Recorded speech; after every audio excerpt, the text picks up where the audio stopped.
다양한 시각으로 쟁점을 짚어보는 담론의 장, 더 디베이트에 오신 것을 환영합니다. 상상해 보시죠. 1,000만 명의 삶을 책임질 단체장을 뽑는데 우리가 후보를 제대로 검증할 수 있는 시간이 선거 전날 자정 단 한 번뿐이라면 어떨까요? 나머지는 전부 그 기획된 쇼품 영상으로만 채워지고요. 맞습니다. 완벽하게 세팅된 30초짜리 유튜브 쇼츠가 전부죠. 그래서 오늘 다룰 핵심 쟁점은 주요 격전지에서 TV 토론회가 법정 최소 기준인 단 1회로 축소된 현상입니다. 저는 이게 단순히 숨는 게 아니라 뉴미디어를 통해 지지층과 효율적으로 소통하려는 현대 선거공학의 자연스러운 변화라고 봅니다. 하지만 저는 후보가 통제할 수 없는 환경에서의 상호 검증은 매체나 형태를 불문하고 대의민주주의의 핵심이라고 생각합니다. 이걸 줄이는 건 유권자 권리 훼손이죠. 좋습니다. 그럼 제 입장부터 시스템과 효율성의 관점에서 좀 구체적으로 풀어볼게요. 현재 지지율 우위에 있는 주요 후보들이 1회 토론을 고수하고 있는데요. 선거 캠프 입장에서 보면 이건 지극히 합리적인 자원 배분입니다. 효율적인 리스크 관리라는 말씀이시죠? 그렇죠. 지장파 시청률은 계속 떨어지는데 유권자들의 유튜브나 소셜미디어 시청 비중은 압도적이잖아요. 돌발 상황이 터질 수 있는 100분짜리 TV 토론을 준비하려면 사실상 후보는 이틀을 통째로 비워야 합니다. 그 시간에 3분짜리 홍보물 수십 개를 만들어서 직접 전송하는 게 훨씬 파급력이 크다는 거죠. 유권자를 무시하는 게 아니라 무대를 옮겼을 뿐이라는 겁니다. 캠프 실무진들의 그 효율성이라는 셈법 자체는 저도 이해합니다. 하지만 선거는 기업 마케팅이 아니잖아요. 유권자는 소비자도 아니고요. 방금 뉴미디어가 훌륭한 도달 수단이라고 하셨는데 알고리즘의 작동 방식을 들여다보면 이야기가 완전히 달라집니다. 알고리즘의 한계를 지적하시는 건가요? 네, 맞습니다. TV 토론은 기본적으로 강제된 교차 오염의 공간이에요. 내가 A 후보를 지지해서 TV를 틀었더라도 100분 동안은 싫든 좋든 B 후보의 반박 논리를 들어야만 하죠. 반면에 유튜브 쇼츠나 X의 알고리즘은 철저한 에코체인버, 즉 반향실 효과를 만듭니다. 보고 싶은 것만 보게 된다는 거군요. 정확합니다. 지지자들에게 자기가 보고 싶은 후보의 빛나는 30초만 무한 반복해서 제공하거든요. 결국 토론의 실종은 유권자들을 각자의 확증 편향 속에 가두어버리는 치명적인 결과를 낳게 됩니다. 알고리즘이 유권자의 시야를 좁힐 수 있다는 우려에는 전적으로 공감합니다. 민주주의에서 상반된 의견이 부딪히는 공론장은 반드시 필요하죠. 하지만 1회 토론을 무조건 검증 회피로 몰아가는 프레임은 조금 다르게 봐야 한다고 생각해요. 무소속 한동훈 후보가 하정우 후보에게 서태지 신비주의 전략이냐고 비판했던 거 기억하시죠? 네, 언론에서 꽤 화제가 됐었죠. 이 신비주의라는 단어가 참 묘한데요. 저는 이게 숨는 게 아니라 대중이 바라보는 물리적 무대가 이동한 거라고 봅니다. 과거에는 수만 명이 모이는 광장 유세가 중심이었다가 90년대에 TV 스튜디오로 넘어왔잖아요. 지금은 그 무대가 다시 스마트폰 화면으로 옮겨가고 있는 겁니다. 무대가 진화했다는 역사적 맥락은 흥미롭네요. 하지만 무대가 어디로 가든 절대 변하지 말아야 할 본질이 있습니다. 무대 자체를 일회성으로 축소해버리는 건 스파링 파트너가 거칠다고 해서 링에 오르는 걸 거부하고 혼자 섀도우 복싱만 하겠다는 것과 같아요. 섀도우 복싱이요? 그렇죠. 유권자가 보고 싶은 건 화려한 섀도우 복싱 품모 아닙니다. 상대방의 예상치 못한 훅이 들어왔을 때 어떻게 가드를 올리는지, 진짜 타격을 입었을 때 평정심을 어떻게 유지하는지를 보고 싶어 하거든요. 조명과 프롬프터가 완벽하게 통제된 쇼츠 영상은 실전 스파링이 될 수 없습니다. 섀도우 복싱과 실전 스파링의 비유가 아주 날카롭네요. 확실히 링 위에서 맞붙는 과정은 중요합니다.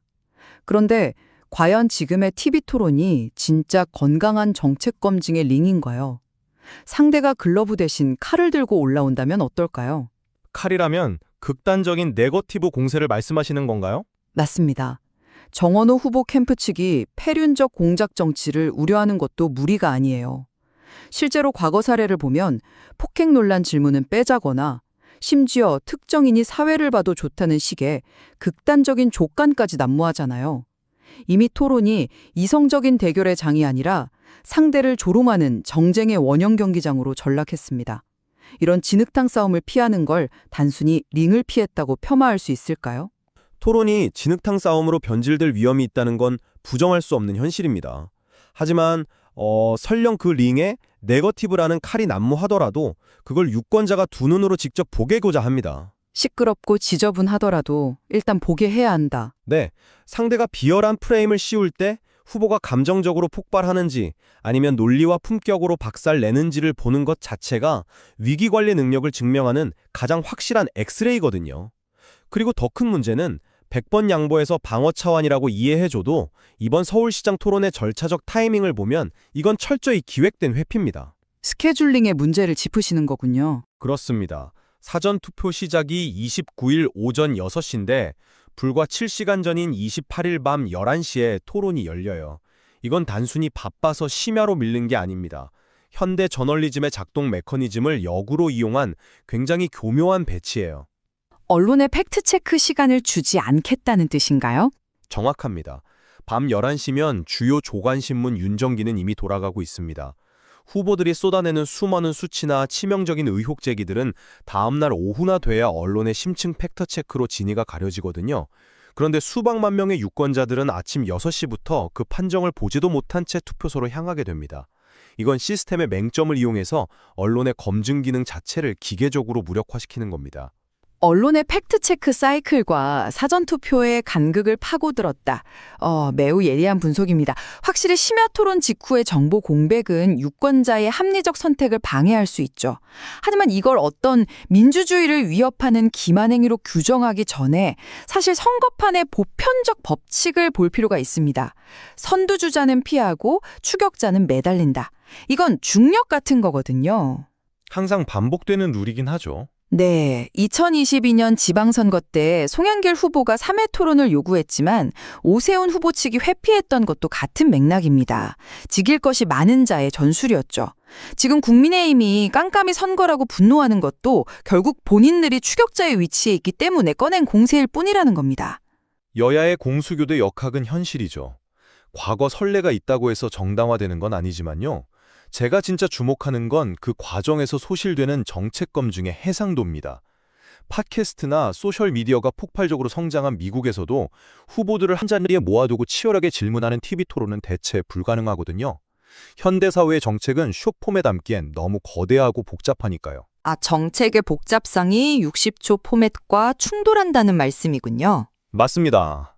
하정우 후보의 AI 초과이익 국민 배당금 정책을 예로 들어볼게요. 이게 그냥 국민 여러분께 돈을 드리겠습니다 하는 15초짜리 선동으로 끝날 문제가 아니잖아요. 거대 빅테크들의 초과 수익을 어떻게 측정해서 세금을 매길지, 분배 기준은 뭔지, 인플레이션 영향은 어떻게 할 건지 이런 거시적 논의를 틱톡에서 할 수 있습니까? 틱톡 문법으로는 어렵죠. 절대 불가능합니다. 오직 상대방의 끈질긴 추가 질문과 압박이 보장된 100분의 토론정만이 포퓰리즘의 껍데기를 벗기고 정책의 뼈대를 드러낼 수 있는 유일한 공간입니다. 동의합니다. 복합적인 어젠다의 메커니즘을 설명하기에 숏폼은 너무 얇고 가렵죠. 디테일을 파고들기 위한 물리적 시간이 필요하다는 건 부인할 수 없습니다. 하지만 한편으로는 우리가 TV 토론에 너무 이상적인 환상을 품고 있는 건 아닐까 싶어요.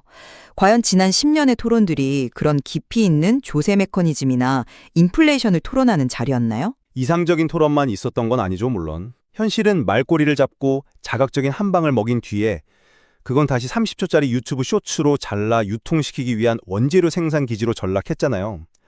알고리즘이 얄팍하다고 비판하시지만 정작 그 알고리즘에 태울 파편화된 말싸움을 연출하는 곳이 지금의 TV 토론장입니다. 차라리 후보가 직접 기획한 심층 팟캐스트나 텍스트 자료집이 실질적 검증 아닐까요? TV 토론이 쇼츠용 짤방 공장으로 전락했다는 분석은 우리 정치의 뼈아픈 단면을 짚어냈네요. 저도 토론회가 무조건 학술 세미나 같다고 순진하게 믿진 않습니다. 하지만 후보가 직접 통제하는 심층 팟캐스트는 결국 자기 객관화가 결여된 홍보물일 뿐이에요. 아무리 말꼬리 잡기로 흐르더라도 그 통제불능의 스튜디오 안에는 프롬프터 너머에 있는 후보의 진짜 내공이 폭로되는 찰나의 순간이 존재합니다. 예상치 못한 순간의 반응 같은 거요? 그렇죠.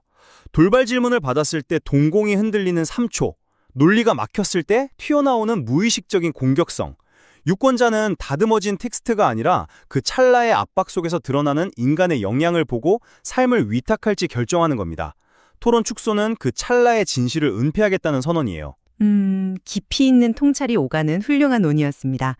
이제 오늘 쟁점들을 정리해보면서 마무리를 해야 할 것 같네요. 오늘 저는 이번 토론 축소 현상을 단순히 비겁한 꼼수라기보다는 철저하게 계산된 캠프의 자원 배분 전략이자 미디어 생태계 변화에 적응하는 필연적 과정이라고 강조했습니다. 정쟁 무대를 피하고 가장 효율적인 통로로 메시지를 쏘아보내는 진화의 관점에서 바라보았죠. 그리고 저는 그 효율성이라는 명목 아래에 대의민주주의의 방어 기제가 무너지고 있다는 점을 지적했습니다. 알고리즘 반영실에서 벗어나 상반된 논리가 강제로 교차하는 공론장의 역할, 그리고 통제되지 않은 날것의 스파링 무대는 거창한 정책뿐만 아니라 인간적인 위기관리 능력을 확인하기 위해서라도 결코 포기할 수 없는 가치입니다. 만쪽 모두 팽팽한 논리와 근거가 있네요. 결국 이건 특정 정당의 옳고 그름을 떠나서 기술 발전 속에서 우리가 어떤 형태의 선거 제도를 설계할 것인가 하는 묵직한 과제입니다. 매끈하게 편집된 효율적인 메시지와 거칠고 통제되지 않은 압박이 주는 투명성, 이 두 가지가 충돌하는 지점에서 유권자는 과연 무엇을 잣대로 후보를 봐야 할까요? 맞습니다. 오늘 대화가 청취자 여러분 스스로 현대 정치의 알고리즘 속에서 진정한 검증이란 어떤 메커니즘으로 작동해야 하는지 본질적인 질문을 던져보는 시간이 되었기를 바랍니다. 무대의 형태는 변했고 기술은 계속 새로운 방식으로 시야를 재편하겠죠. 하지만 스크린이 아무리 작아져도 리더의 구조적 결함을 찾아내야 한다는 요구는 사라지지 않을 겁니다. 우리는 새로운 미디어의 파도 속에서 더 똑똑해지고 있을까요? 아니면 스스로 검증의 눈을 감고 있을까요? 판단은 언제나 청취자 여러분의 몫입니다. 오늘 더 디베이트는 여기서 마칩니다. 함께 깊게 고민해 주신 여러분 고맙습니다.